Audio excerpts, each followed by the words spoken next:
ruraux et indivisibles.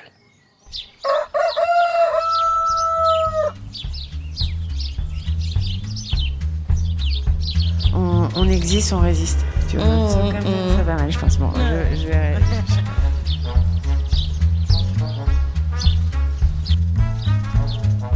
Ruraux et indivisibles. Ruraux et indivisibles. Le podcast.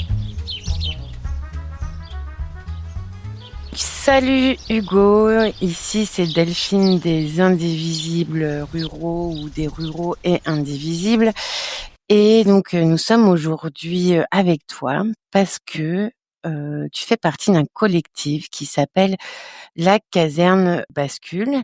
Tu t'intéresses toi et ton collectif à un territoire particulier. Est-ce que tu peux nous le présenter ?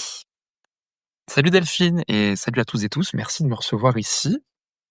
Ouais, bah écoute, moi je peux te parler un petit peu de la caserne Bascule ou de la Casbah, comme on aime bien l'appeler. Bah écoute, la Casbah, c'est un projet qui s'est monté il y a presque 4 ans maintenant dans la ville de Joigny. Donc Joigny, ça se situe dans l'Yonne, pas très loin de Sens et de Auxerre. Et c'est un projet qui s'est monté dans une ancienne caserne militaire, en fait. Joigny, c'est une ville qui, par le passé, était une ville militaire avec beaucoup de bâtiments occupés par des membres de l'armée, et notamment une caserne qui appartenait au département géographique de l'armée. Et à la fin des années 2000, pas mal de ces casernes ont été déplacées, enfin, comment dire, des régiments ont été déplacés à un autre endroit de France, et les casernes sont restées là et vides.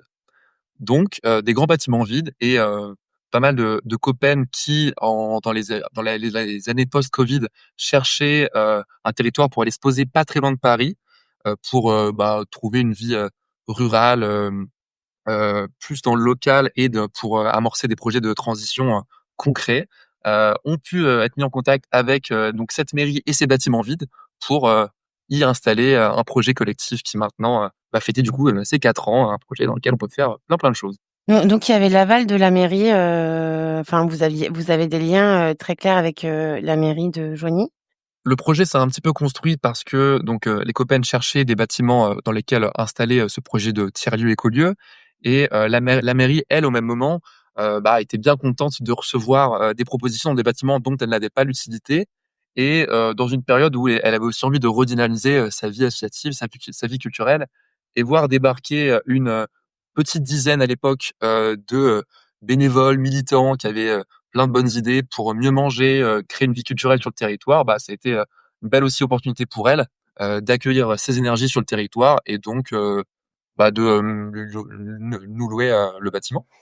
Comment vous vous êtes rencontrés, cette dizaine de personnes? Vous veniez tous du même endroit, de ce coin-là, ou c'était plus large comme collectif? Alors la caserne Bascule, ça vient d'un mouvement un peu plus large qui s'appelle le mouvement de la bascule, qui est né en 2019 et qui à l'époque était issu d'une initiative d'énergiser pas mal de jeunes qui avaient envie de monter des projets alternatifs en lien avec l'écologie et la transition écologique. L'idée, c'était d'avoir un mouvement et d'amorcer un mouvement de bascule dans la société. Donc ce projet initial a vécu en 2019, il s'est fermé, mais il a eu plein de suites, notamment une école de la coopération qui elle aussi travaille sur la sensibilisation aux cultures de coopération. Donc, c'est une école qui s'appelle Fertile. On a aussi d'autres copains qui, eux, sont allés monter une école pour faire de la permaculture. Et ensuite, d'autres copains issus un petit peu de ces réseaux de potes-là, eux avaient envie de créer des lieux ancrés dans les territoires pour y permettre de la rencontre avec justement des gens peut-être détachés de ces cultures, et aussi pour y accueillir des publics et des gens qui ont envie de faire des formations sur ces sujets-là, de la permaculture à la coopération, en passant par l'alimentation végétalienne, etc., etc. Peut-être qu'on reviendra plus en détail sur les actions après, mais comment vous êtes organisés dans votre collectif ? Faut vraiment imaginer ça comme un groupe de potes qui étaient tous des Parisiens et Parisiennes à l'époque, sont arrivés ici à faire un grand bâtiment qui était pas du tout aux normes, pas du tout aménagé, voire même joli. Et donc ça a demandé pas mal de semaines de chantiers participatifs avec du coup des copains qui venaient d'un peu partout en France pour remettre du carrelage, isoler les murs, les repeindre, etc. pour rendre l'endroit joli, fonctionnel, et permettre qu'on puisse bien s'y sentir pour y manger le midi, pour y passer du bon temps ensemble, pour la qualité des formations qui pouvaient s'y tenir. Donc, de plus en plus de gens sont venus découvrir Joigny déjà pour la première fois, aménager ce bâtiment et ensuite ça a permis à d'autres gens qui voyaient un petit peu, ces énergies s'ameuter à Joigny, bah, tiens, de commencer à louer un appart ou une maison à côté pour, soutenir ce projet et bah, toute cette petite, bande s'est structurée donc comme une association Mmh. pour, avoir un bureau, puis ensuite, différents, groupes, certains qui vont bosser sur le jardin, sur son aménagement, d'autres qui vont bosser sur, bah, communiquer auprès d'associations qui auront envie de venir faire des formations, à la caserne, d'autres qui ont communiqué, avec le territoire sur comment, bah, porter des initiatives culturelles, dans Joigny et ses alentours. Et comment, les habitants de Joigny ont réagi à l'arrivée à votre arrivée, quoi? Bah, c'est vraiment une question que les copains se sont posées à l'époque. Moi, je suis arrivé dans le projet il y a un peu plus de 2 ans, donc je peux pas vraiment te parler des débuts, si ce n'est de ce que j'en sais, très bien. Je pourrais parler plus clairement après de ce qu'on fait maintenant. Mais disons, au début, on est arrivé vraiment avec ces imaginaires en tête de devoir, arriver discrètement justement pour, bah, se faire tout petit au début et donc c'est ce qui s'est passé. D'abord, c'est le bâtiment qui était aménagé pour accueillir des gens, mais sans, trop faire de bruit pour déranger les voisins et cetera et les premiers mois et années ont vraiment, permis de créer du lien avec le voisinage pour les inviter à manger, pour les inviter à découvrir le bâtiment, pour amener les enfants au jardin pour qu'ils puissent faire du jardinage avec nous. Tous les ans depuis 4 ans, on organise maintenant un festival. Ce, festival a pour but vraiment de, se coller sur, bah, les envies, du voisinage et du quartier en termes de programmation pour leurs enfants ou même de balades nature pour les adultes avec des petits concerts, familiaux le soir. Donc en fait, on a vraiment eu cette envie de venir pour, dynamiser la culture du territoire et créer du lien ensemble sans justement venir avec des grosses valises de Parisiens écolos qui voudraient faire à leur manière parce que c'est clairement pas comme ça qu'on voyait, notre installation et notre création de lien avec, les gens de Joigny. OK, donc ça fait un super lien sur ma question, suivante est en fait qu'est-ce que sont vos premières actions? Quel type d'action vous menez, sur ce territoire? Ouais, bien sûr. Bon alors je vais essayer de te synthétiser, 4 ans d'association parce que ça a été riche Mmh. et en tant que membre actif de l'association, on est, une grosse dizaine. Donc je pourrais, te parler de plein de choses. Je pense que dans un premier temps, ce que les copains ont fait, c'est aller sensibiliser plein de gens aux alentours, des grandes entreprises, aux communes du coin sur des ateliers pédagogiques type, des fresques par rapport au climat, par rapport à l'alimentation, la biodiversité, pour justement, arriver aussi avec, leur culture sur, les enjeux, climatiques et écologiques. Et ensuite, on a continué à faire ces opérations-là avec les écoles du coin, les lycées, notamment pour, bah, continuer à sensibiliser. Les écoles étaient très très contentes de nous recevoir sur ces sujets-là. En parallèle, donc on a ce festival qui se fait chaque année pour créer du lien. On a fait des balades aussi, dépollution dans la ville pour, bah, avec le syndicat des déchets qui est pas très loin de la caserne, de permettre, bah, de se balader dans la ville sur les bords de l'Yonne pour aller notamment y récupérer pas mal de déchets en partenariat avec les écoles ou l'office de tourisme pour aussi, créer des liens Mmh. progressivement. Donc il y a ça qui a été fait. Bah, il y a ce jardin qui est dans lequel tous les mercredis matins maintenant, on fait ce qu'on appelle les mains dans le jardin où on invite, bah, qui veut dans le coin à venir pour, bah, s'initier au jardinage avec, ce que ça implique de semis, de planter, de tailler, de nourrir le sol et cetera et c'est, un bel endroit de rencontre et aussi de formation sur ces sujets-là. On a maintenant un atelier dans les casernes pour que des gens puissent venir y travailler le bois. Enfin, on reçoit notamment, par exemple, une école qui s'appelle une école Être, école de la transition, pour permettre à des jeunes de s'initier au métier manuel de la transition écologique. Et pour ça, on a un atelier à mise à disposition pour lesquels on les aide. On a un cowork pour permettre aux gens du territoire qui ont envie de travailler bah, dans un cowork et de faire des rencontres et pas être seuls chez eux, de venir ici.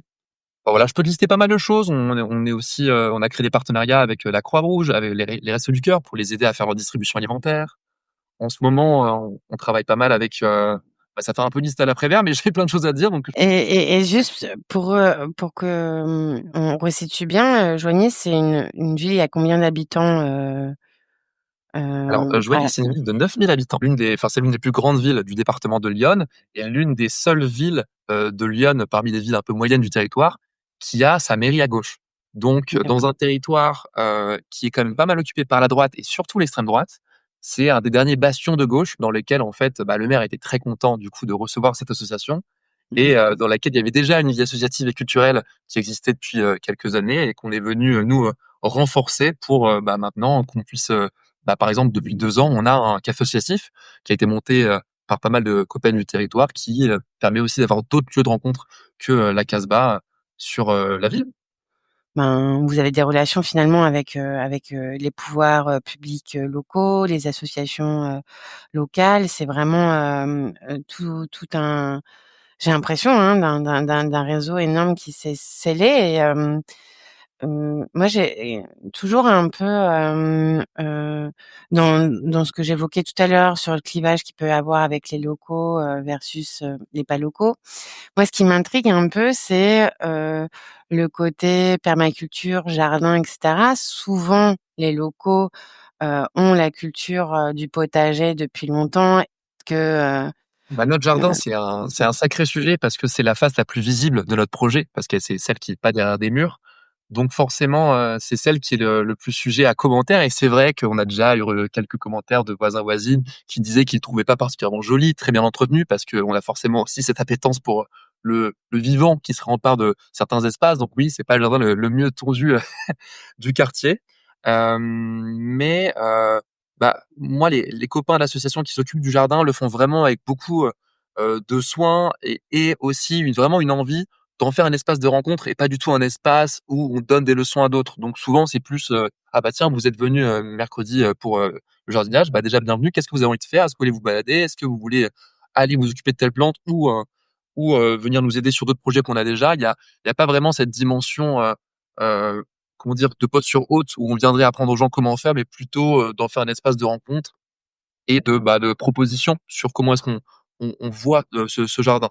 Donc à ma connaissance, il y a pas eu vraiment de tension avec des voisins qui justement pourraient critiquer, une posture à notre sujet. Après évidemment, oui, c'est déjà arrivé aussi que, des personnes, viennent nous cataloguer comme les bobos, du coin. C'est arrivé un petit peu vers le début du projet, mais honnêtement, là, ça fait vraiment longtemps que j'ai pas entendu ça parce que je pense vraiment que, bah, maintenant, quand on fait des projets, c'est surtout pour aller à la rencontre d'autres et pas avec un discours de ça, mais plus un discours de: «Ah bah tiens, au fait, si vous voulez passer, bah nous on fait ça, on a un festival qui est gratuit, on organise plein de choses gratuites sur le territoire» et pas pour prendre la place parce qu'on a une fréquence qui est assez faible, mais surtout aussi des fois en soutien d'autres événements, comme le Hyper Café du coin qui a besoin d'aide, enfin voilà, on est aussi une communauté, de bénévoles disponibles qui vient se greffer à d'autres initiatives du territoire qui ont envie d'avoir des forces et nous on a cette disponibilité qui est, aussi, à valoriser.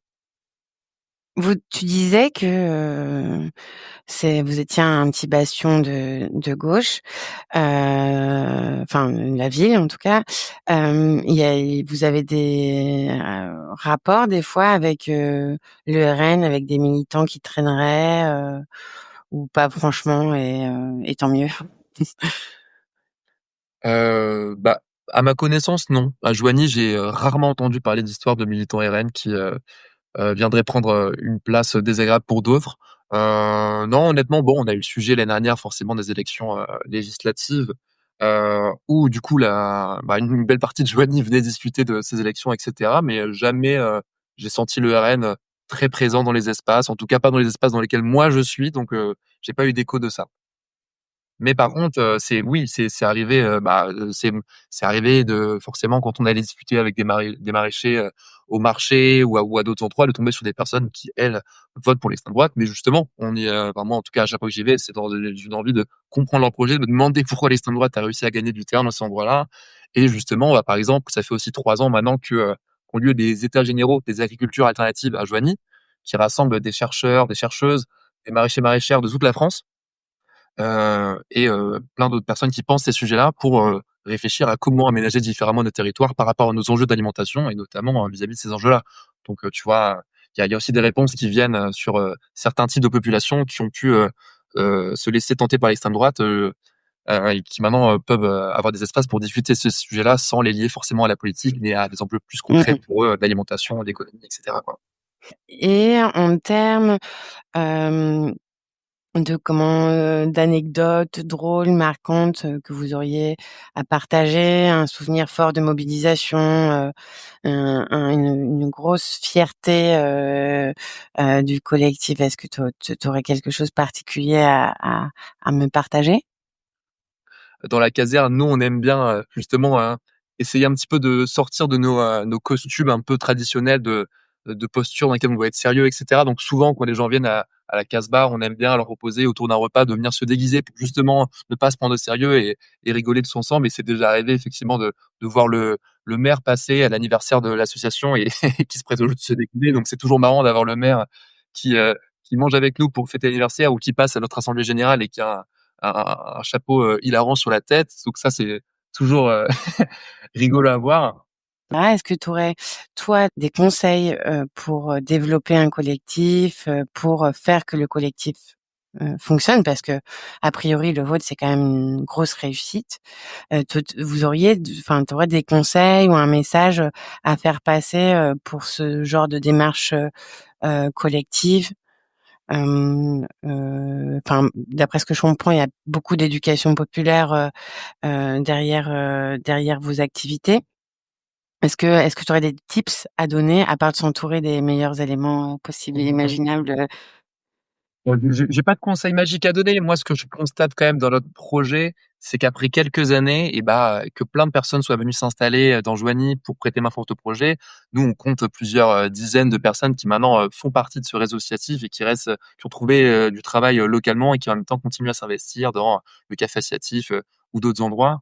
Moi, ce que je remarque quand même, c'est que là, on arrive peut-être à une période, nous, d'essoufflement pour pas mal parce que, forcément, conjuguer une vie associative à une vie professionnelle, c'est toujours très fort, surtout au début d'un projet où on se donne à fond et où on a peut-être des fois du mal à juger de nos limites. Donc là, tu vois, en ce moment, il y a d'autres tiers-lieux qui se créent sur le territoire, un atelier de réparation de vélo, etc. Enfin, il y a plein de choses qui se montent et c'est trop bien. Et moi, j'adore voir toutes ces énergies. Mais je vois aussi des copains qui s'essoufflent dans ce projet, qui ont du mal à fixer leurs limites. Et là, tu vois, par exemple, on a encore, depuis 6 mois, démarré un projet de cantine solidaire. Où justement, on aimerait bien à terme pouvoir ouvrir à Joigny une cantine qui, tous les midis, pourrait servir des repas à prix libre à qui le souhaite. Mais ce projet, il est magnifique. Moi, j'adore y donner du temps, mais je me suis très vite rendu compte que j'avais pas forcément l'énergie pour, parce que j'ai toute ma vie et tout ce que je t'ai déjà listé à côté. Et ouais, en en discutant avec d'autres copains du territoire, on s'est dit: «Bon, peut-être que ce projet-là, c'est vrai qu'il était pas, comment dire? Il était pas prioritaire au vu de tous les autres qu'on est déjà en train de créer, de consolider». Donc j'ai envie de dire des fois, pas forcément vouloir aller trop vite, trop loin et peut-être sécuriser déjà les bases pour que tout le monde se sente bien et qu'on puisse avancer avec plus de sérénité sur, le territoire. Le côté bastion de gauche, ça fait plaisir, mais est-ce que c'est pas au final aussi être un peu dans l'entre-soi? Est-ce que on le voit aussi souvent en zone urbaine où globalement c'est des gens plutôt à gauche et qu'on oublie peut-être ce qui fait que des gens votent RN. Est-ce que tu as pas peur que ça devienne un petit îlot? Est-ce que ça c'est quelque chose dont vous discutez? Est-ce que Bien sûr, bien sûr. Dis-toi, moi, je suis venu m'installer dans ce projet parce que je sortais d'un an où j'avais visité plein de lieux en France et où souvent j'avais fait le constat que les écolieux, c'était vraiment, comme tu le dis, des îlots de repli sur soi, où je voyais tout le temps les mêmes catégories de population, qui pensaient surtout à elles et leur capacité à vivre dans un monde heureux, quoi, et durable. Et moi, pourquoi je me suis arrêté à la Caserne Bascule? Parce que j'y ai vu un lieu qui avait vraiment pour objectif de s'insérer dans son territoire et de le magnifier. Et aussi parce que j'y ai vu dans Joigny, moi, une ville où il y avait plein de populations différentes. C'est-à-dire qu'on a des quartiers prioritaires de la ville avec des populations précarisées et majoritairement racisées, comme on a une vieille ville avec d'autres populations qui sont précaires et aussi des quartiers plus résidentiels avec des populations plus aisées. Et je me suis dit, ah bah tiens, moi, j'ai envie de venir ici, m'expérimenter, et je suis pas le seul, hein, à de la diversité, à de l'envie d'aller faire se rencontrer ces populations, trouver des moyens pour chacune de les faire discuter des sujets de transition, tu vois? Donc évidemment que c'est pas facile et évidemment qu'il y a plein de limites à notre projet. Enfin, tu vois, je l'ai pas mentionné, mais d'avoir plusieurs dizaines de personnes qui s'installent dans une petite ville de 9 000 habitants comme ça va certainement avoir un impact sur la gentrification et il faut pas du tout le nier. C'est important justement d'essayer de réfléchir à tout ça et c'est pour ça qu'à côté, on essaie de penser une cantine solidaire, et cetera, justement pour que plein de personnes puissent voilà, ne pas être perdantes de l'installation de ce genre de projet qui peut-être ne les atteint pas ou pas de la bonne manière. Donc oui, on essaie comme on peut de penser tout ça et surtout d'être attentif aux limites, aux critiques qu'on peut nous faire parvenir parce que on veut que tout se passe bien. Ouais, à la démocratie locale, quoi, on va dire, un peu Ouais, dans c'est ça. ce genre de carrément, OK, c'est super, hein, franchement, bravo pour tout ça. Est-ce que tu connais, un autre collectif, puisque tu as fait le tour, de la France, j'en profite, qui a un peu cette même, philosophie, qui voudrait participer au podcast? Tu saurais ou, pas vraiment? Là, c'est vraiment le meilleur que tu as trouvé, le meilleur endroit. Bah, écoute, moi dernièrement, je suis allé balader du côté, de, l'Orne et Ouais. là-bas, j'ai pu me rapprocher d'un collectif qui, lui, pour le coup, lutte contre l'agrandissement d'un bras d'autoroute par là-bas et ça a été l'occasion que je discute avec vraiment aussi dans un territoire qui est le bocage normand, hein. Donc Mmh. avec, très peu de monde au mètre carré et beaucoup de vaches au mètre carré et bah, des vrais réseaux avec plein de tiers-lieux, plein de cafés associatifs et plein de gens qui s'organisent pour, comme je te disais, bah, moi, ma porte d'entrée, ça a été, cette lutte contre l'autoroute, mais à côté de ça, bah, toute une vie culturelle qui s'installe, plein de réseaux de solidarité, de réemploi et bah, je suis très content d'avoir découvert que même dans un territoire que je voyais beaucoup plus rural que le mien, j'ai vu une diversité et une richesse associative qui m'a fait chaud au cœur et redonné pas mal d'espoir, ouais. Ouais, je pense que c'est un peu l'idée quand même aussi du podcast, c'est de montrer qu'en fait, il se passe plein de choses, qu'on n'est pas forcément au courant et ça donne quand même de l'espoir, peut-être des idées aussi. Donc c'est vraiment l'idée que nous on a, sur ce podcast, c'est que j'ai vu que vous aviez un petit studio aussi, à la Casbah. Je me suis trompée Oui, oui, oui. ou, c'est Alors bien la réalité? c'est un studio qui a été monté par un camarade qui est arrivé il y a 2-3 ans dans le projet et qui lui est, réalisateur de films, compositeur de musique et qui avait bien envie d'utiliser l'une des pièces de la Casbah pour en faire un studio, bas carbone. Donc c'est, l'un des seuls studios bas carbone de France qui a vraiment été fait qu'avec des matériaux recyclés ou récupérés et qui a été testé par des ingé sons, parisiens et qui a vraiment la même qualité sonore, que des studios professionnels, en fait. Et bah, ça fait maintenant, bah, ouais, à peu près 2 ans qu'on reçoit des résidences artistiques de, compositeurs, de danseuses, de troupes qui viennent, ou d'orchestres. On a reçu un orchestre aussi dernièrement. Bon, l'orchestre tenait pas dans le studio, mais en tout cas, ils l'ont utilisé et Ouais. qui, bah, utilise, ce bel endroit pour, bah, travailler sur un prochain projet artistique qu'on a toujours plaisir à réécouter par la suite. OK, c'est super. Bon et ben très bien et ben, je te remercie Hugo. Est-ce que tu veux rajouter, quelque chose de spécifique, que tu n'as pas évoqué, sur, ces 28 minutes d'enregistrement?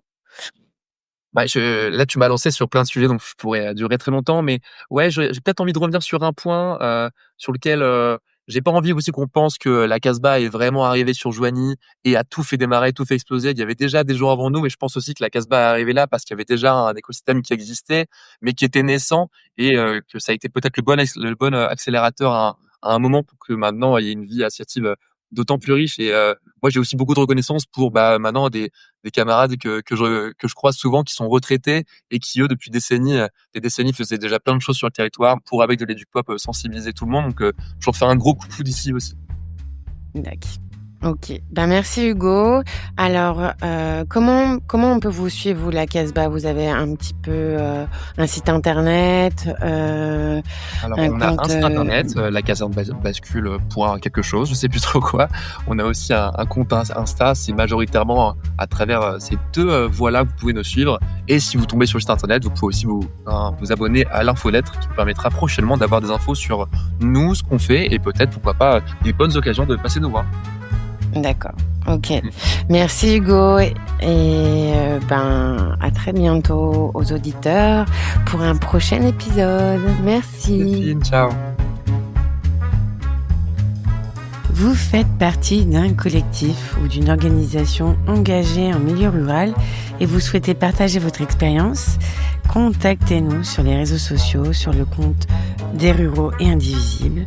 Ce podcast est pensé comme une aventure collective. Si vous avez envie d'aller à la rencontre des dynamiques locales près de chez vous, que ce soit en campagne, dans un petit bled, dans une petite ville ou en zone périurbaine, vous êtes au bon endroit. Rejoignez l'aventure. On vous accompagne, on vous forme à la prise de son, au montage, etc., etc.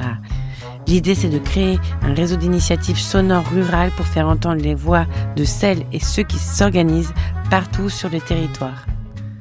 À bientôt.